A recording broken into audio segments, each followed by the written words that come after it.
Series, I mean, it would have to be next gen, but my favorite Star Trek is the Kirk and Spock movies. Oh, interesting. Yeah, I'm not an original series guy too much, but I love Star Trek 1 through Generations. But if we're only talking about series, it would be next gen. But close second, Deep Space Nine. And I say that public. I'm not just saying that because you're here. Yeah, that's cool with me. That's a good lineup. So you obviously were a Star Trek guy before even doing this documentary. Is that fair to say? I did the documentary because I am a Star Trek guy. Mm-hmm. Yeah, I mean, I've been into it since I was 5. Wrath-a-Con is, I mean, I know this sounds crazy, but hopefully this is a safe place to say crazy shit like this. Just between the four of us. It's the closest thing I have to like a code or a guide or something like that. So literally in my will, it says on my tombstone, it'll write, I don't believe in the no-win scenario. So that has been the guiding philosophy of my life, probably since I was 8 or 9. Wow. Seems to have served you pretty well, by the way, so far. Too early to tell, but thank you. Sure seems like it. I've got another quick question, and I was just thinking about this like 20 minutes ago. Deep Space Nine movie, Deep Space Nine Season 8, Enterprise Season 5, Voyager movie, Voyager Season 8. Out of those theoretical things, which would you want to see the most, Brian? Deep Space Nine Season 8. Easily. Because I feel as much as I don't want to get in any trouble, but there's parts of Deep Space Nine that I love, like 85% of it.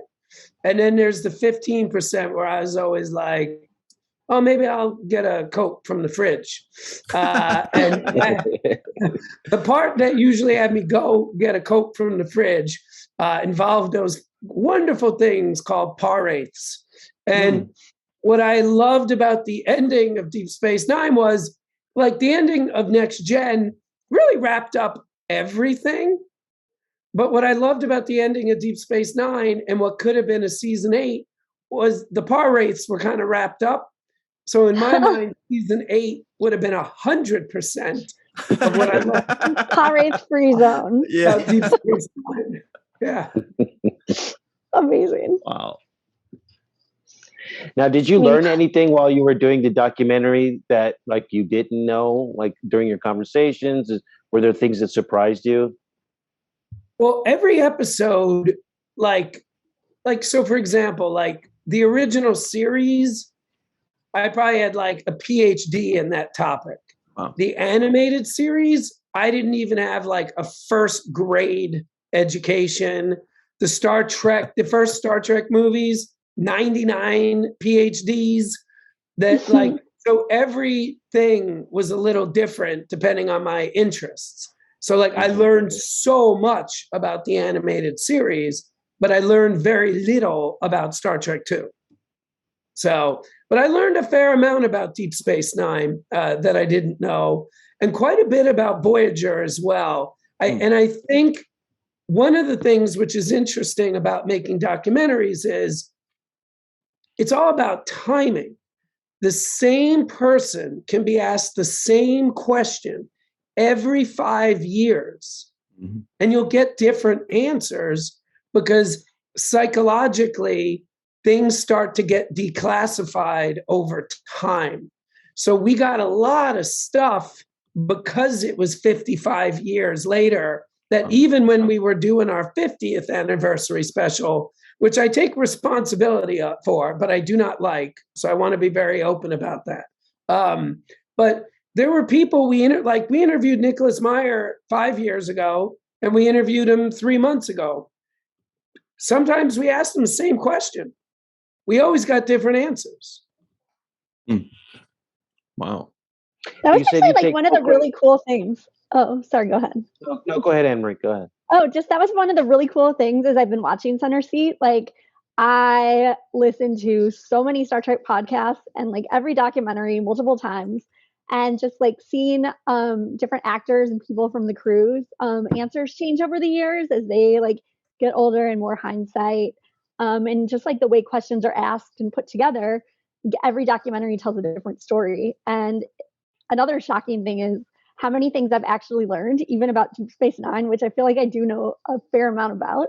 It's Thank just amazing to be able to like still watch this. And I was talking to some of the other like major diehard Trekkies who also Yeah. like go to bed with Larry Nemeczek every night and really, really listen to a ton of podcasts. And everybody has said across the board, like they're all like shocked that there's still things that they're learning and it's that good. First of all, thank you on behalf of the whole crew. But we have a research department that's been working together for almost 6 years since Toys That Made Us. And it's one of the things we do, and I don't know if other people do this or not, I don't know, but we watch everything that's been done. So when we make a documentary about He-Man, we watch all the other He-Man documentaries to make sure we're not making the same fucking documentary they did. Did somebody say He-Man? Oh, that's your favorite. I love I did. He-Man.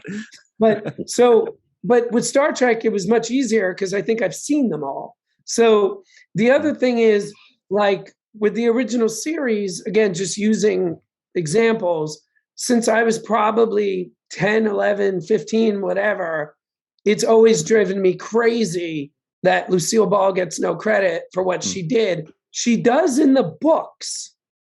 She never gets, she might be mentioned in the docs, but they never have gotten into how much skin she had in the game, like how many, like, so that was something I've been wanting to do for 30 years. On animated series, we had the luxury, to the best of my knowledge, being the first people to ever make a documentary about it. So it was different challenges in both cases, but we're very cognizant of trying to give people a unique experience while also telling the story. Also, I've been really enjoying like the Center Seat after show, the podcast that you do after the episodes, and it just like goes into tons more detail because obviously the History Channel series is so great, but I just want all the information that you collected, and the after show is amazing. I think I've listened to like the first 3 so far that are out. They're just wonderful. Wait to hear the Nicholas Myers one, because that I can't even wait. We in a good way, like we really got into it. So it's, and I think it's pretty funny too. Oh, and I also have to say, I mean, I'm not biased at all, but Sirach just really pops in the Deep Space Nine episode, especially, but also like the Trek stars. But oh my gosh, I was like, oh my gosh, we know him. I was so proud. Like such a great person to represent the show. Those are just wonderful. And we got to hear you do a Worf impression, which one of my favorite things. Yeah, it's an honor to be a part of the documentary. I was, instantly kind of interested once they said History Channel, because they really do a good job of getting in depth when they cover a subject. So I was like, oh wow, this is going to be good. This is going to be in detail, and I'm sure they're going to break apart and get into the nitty gritty of a lot of the things that happen. And I felt like during the interview, you guys asked certain questions that a lot of people kind of glaze over or don't get into. And I appreciated and respected that about your approach. I felt like the questions were really well thought out, and how you guys were saying, okay, we want to get this information out of, the person. Thank you for noticing. And yes, we're very deliberate about that. Yeah. I mean, we've had interviews go over 5 hours because we're digging for something usually pretty specific. Yeah, I felt such a knowledge, like going into it, because I first heard you on Inglorious Trexperts a few years ago talking about like the specific Toys That Made Us episode about Star Trek, and like appreciating the nuances of how crappy Star Trek toys and merch was, and like how weird it got. Like the stuff that they would sell where they just slap stickers on random like junk that you sell at like a grocery store checkout in the 70s and 80s. And like I'm like, this guy has such an appreciation for the fandom and like the funny intricacies of the franchise. So it's just been like really great to see it carry on, like the editing for the clips that you choose for all the shows. Like it's such a reverence for like how wonderful Star Trek is, and sometimes like the clips you show even make you tear up, but then also you really nail like the humor of Star Trek and how funny and weird it can be sometimes in just a great way. The editing is just like magical. Well, that Star Trek episode of Toys That Made Us, to me, was the rough sketch of what would become Center Seat. So like I said, we made the 50th anniversary of Star Trek for History Channel 5 years ago, and I'm very unhappy with how it came out. Some of it was my fault, some of it was out of my control. The Star Trek episode of Toys That Made Us was compensating for that, and I got to do a little bit of the Lucille Ball stuff in the Toys That Made Us episode, but it was about toys, so I couldn't do the deep dive. And then when this got greenlit for 10 hours, we were able to do finally what I've always wanted to do. You know, you've mentioned that a couple times, not being happy with the 50-year documentary. It seems like you're touching on the answer to my question a little bit, but I was wondering what when you went in to do the 55-year documentary, what did you consciously want to do to kind of right the wrongs that you did in the 50th? I mean, there must have been some things, whether it was just better audio or different, addressing different stories. I don't know what you were specifically trying to address. Yeah, no, it wasn't anything technical. I mean, what it really was is, and I talked about this once before, and I just want to make sure this doesn't come off as me slamming History Channel. This is not about History Channel. It's about us and who we were when we made that show. My company was changed like this by Toys That Made Us. The 50th was made before Toys That Made Us. So history had every right to be questioning us and saying, don't do this, don't do that, because who were we? We hadn't done anything like it. My company at the time was pretty much only known for making stand-up comedy. So here we are making a 2-hour show about Star Trek. Like, why would they trust us? So after Toys That Made Us came out, and then all the other stuff we've done that is perceived to be successful, by the time this got greenlit, I was able to say, here's how I want to do it. And if you don't want to do it like this, no problem, then we just won't do it. And by the grace of God, they were like, no, we want to do it. So I can give you, one of the other problems was we had 2 hours to cover 50 years. Right. This time we had 10 hours. And as you know, it's not 55 years. The vision from the beginning was Gene and Lucille turn the lights on and Rick Berman turns them off. So we didn't get into Discovery, JJ's, or Lower Decks or whatever, or Picard. Mm-hmm. So we actually, I think, only covered about 35 years, but we had 10 hours to do it. Spoiler alert, I know. It's just so good. And I really love that like Dorothy Fontana footage too. And the way that it's presented, and it just really fits into the whole tapestry of Star Trek and really like makes you think about like what happened with TNG and things like that. And in ways that even after all these years and hearing everybody's insight, it still gave me new ways to think about it, and just really has been blowing my mind.